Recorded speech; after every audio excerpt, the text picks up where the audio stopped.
Hai hello, ketemu lagi di Ngobras. Ngobrol asik soal seni bersama Iin Ainar Lawide.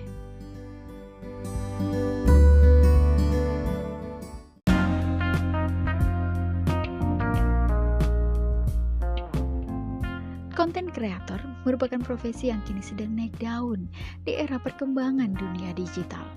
Popularitas dan endorse dari berbagai brand tentu saja menantang setiap orang untuk mencobanya. Nah, sebenarnya apa sih konten kreator itu? Ini sebuah profesi yang membuat suatu konten, baik berupa tulisan, gambar, video, suara, ataupun gabungan dari kesemuanya. Konten-konten tersebut dibuat untuk media, terutama media digital seperti YouTube, Instagram, blogger, dan yang sekarang lagi booming, TikTok, juga podcast. Jadi, tidak terbatas hanya kepada konten kreator yang sekedar menampilkan gambar dan suara saja. Karena saat ini, kebanyakan konten berupa tutorial misalnya, masih melalui tahapan skrip atau tulisan, yang selanjutnya akan diproses kembali menjadi sebuah video atau audiogram.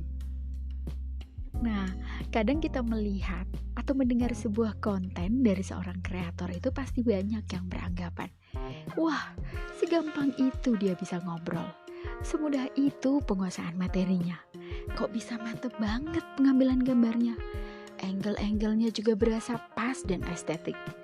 Pada nggak tahu aja kalau tugas konten kreator ya bukan pas nampil atau performnya aja, tapi tugas para konten kreator ini juga berat, mulai dari kumpulin ide, data, serta melakukan riset sampai menyusun konsep agar menghasilkan satu konten yang benar-benar sesuai dengan identitas dan branding yang diinginkan.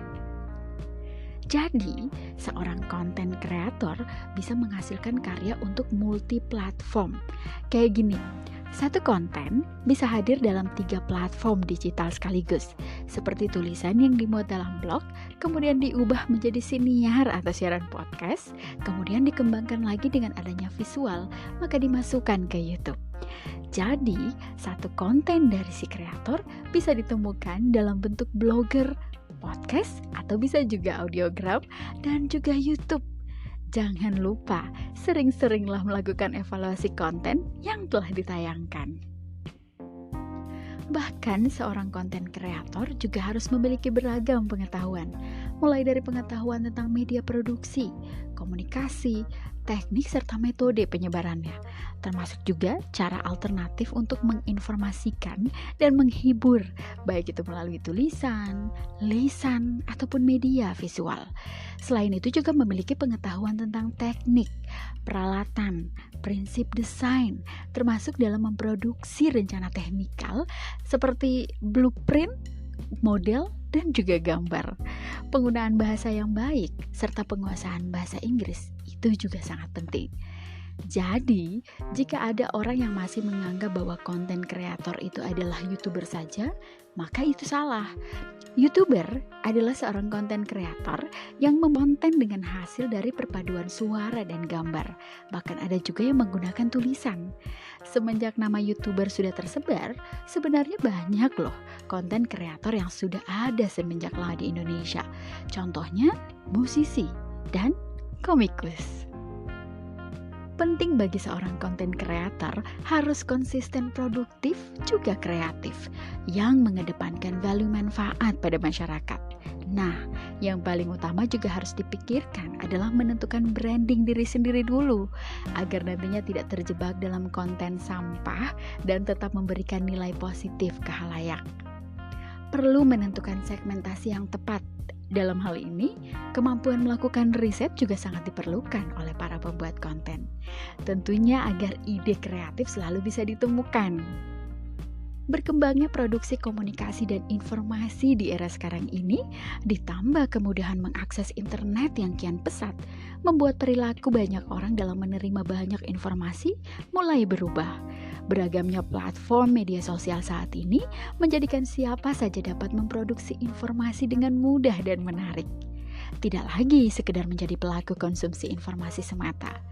Media sosial dan internet membuat banyak kesempatan kita semua, termasuk saya, memproduksi informasi sesuai dengan kegemaran atau hal-hal yang kita sukai. Menyenangkannya lagi, kita dapat menyalurkan kegemaran tersebut menjadi pundi-pundi rupiah yang terbilang tidak sedikit. Menggiurkan, bukan? Gimana jadinya kalau para konten kreator di Indonesia bisa ngumpul, saling berbagi hal-hal positif di media? Kreator nongkrong, ini program menarik. Konten kreator ngumpul itu bisa jadi lahir segudang ide. Tapi bukan hanya itu. Ini tempatnya para konten kreator bisa berdiskusi dengan para pengambil kebijakan. Bisa berjejaring juga, kolaborasi dan bertukar ilmu. Dari sini nih, mendorong lebih banyak lahirnya kreator konten yang bisa menggerakkan perubahan dan kesadaran untuk generasi muda tentang isu sosial serta mendorong penyebaran konten positif lewat kanal YouTube, dan tentunya harapannya akan ada lebih banyak konten kreator yang aktif berpartisipasi dalam mengedukasi konten positif. Selain YouTube, salah satu media bagi para konten kreator adalah podcast. Audio talks lah boleh dibilang, dalam bentuk interview, dakwah, atau monolog. Podcast ini terbatas dengan audio saja, berbeda dengan YouTube yang lebih kompleks. Hal itu menjadi tantangan sendiri bagi pengguna podcast. Maka dari itu, cara agar menarik pendengar adalah para konten kreator harus fokus dan memiliki segmen tersendiri. Nah, seru kan jadi konten kreator itu? Tapi selalu diingatkan, mengedukasi masyarakat untuk lebih bijak menggunakan media digital. Selalu tebarkan hal positif, juga berita-berita baik. Selalu konsisten, jauhkan dari ujaran-ujaran kebencian dan yang berbau sara. Pastikan kontenmu adalah cerminan dirimu.